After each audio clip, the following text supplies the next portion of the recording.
est suspendue. Ce samedi 20 juillet 2024, une altercation a eu lieu au Parlement de la CEDEAO, après que le député sénégalais Guy Marius Sagna a vivement critiqué les chefs d'État de la sous-région ouest africaine, les accusant d'être à l'origine de l'appauvrissement de l'Afrique de l'Ouest. Ces propos ont déclenché un affrontement avec la vice-présidente du Parlement de la CEDEAO, la députée ivoirienne Adjaratou Traoré. Récemment élue deuxième vice-présidente du Parlement de la CEDEAO, Adjaratou Traoré est également la chef de la délégation des parlementaires ivoiriens à la CEDEAO. Depuis le début de la première session ordinaire du Parlement de la CEDEAO, Guy Marius Sagna n'a cessé de critiquer les dirigeants ouest-africains, notamment Faure Gnassingbé, Patrice Talon et Alassane Ouattara. Ces critiques ont culminé dans un affrontement direct avec Adjaratou Traoré, vice-présidente du Parlement. L'honorable Guy Marius Sagna. Merci beaucoup Madame la Présidente, chers collègues, bonjour. Merci au PNUD qui nous a fait un bon exposé avec des éléments très importants, très intéressants, que je trouve fiables. Le PNUD peut avoir d'excellents chiffres, mais la vision politique du PNUD est mauvaise, est catastrophique. Si les chiffres du PNUD, je peux avoir du respect pour eux, je n'ai aucun respect pour la vision du PNUD. Et je vais vous dire pourquoi. Le titre du document que vous nous avez présenté, c'est « État des lieux, pauvreté et inégalité en Afrique de l'Ouest ». En réalité, le titre devrait être « État des lieux, appauvrissement et non pauvreté ». Appauvrissement et inégalité en Afrique de l'Ouest.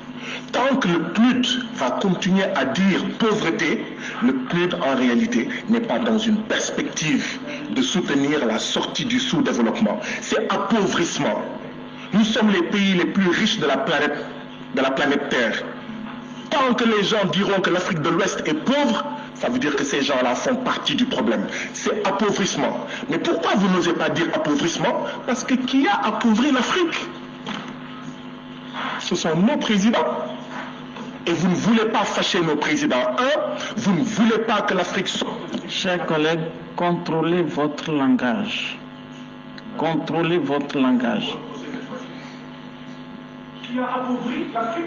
Ce sont nos chefs d'État. Contrôlez votre langage, sinon je vous retire la parole. Maintenant, je veux que vous mettiez. Qu'est-ce qui a à contrôler? C'est le fait que j'ai dit que ce sont nos chefs d'État qui ont appauvri l'Afrique. Comme ça, je vais changer. Mais qui a dit oui? Qui a dit oui? Ok. Vous suivez. Elle me dit que je ne contrôle pas mon langage. Je veux savoir. Oui, mais vous dites que les chefs d'État ont appauvri l'Afrique. C'est une insulte? Mais c'est la manière de présenter. Non, est-ce que c'est une insulte de dire que nos chefs d'État ont appauvri l'Afrique? Oui, mais c'est la manière de présenter, c'est la manière de présenter. S'il vous plaît, honorable collègue, chers collègues, c'est la manière de présenter.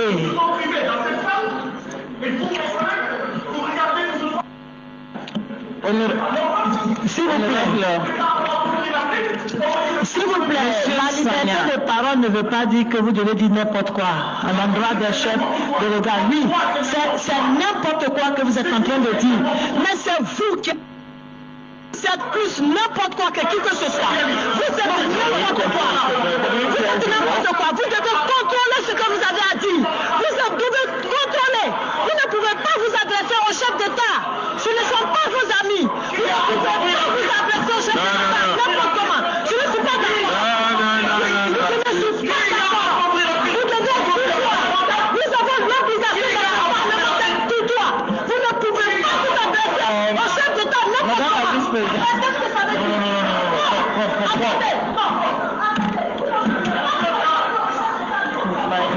My phone is...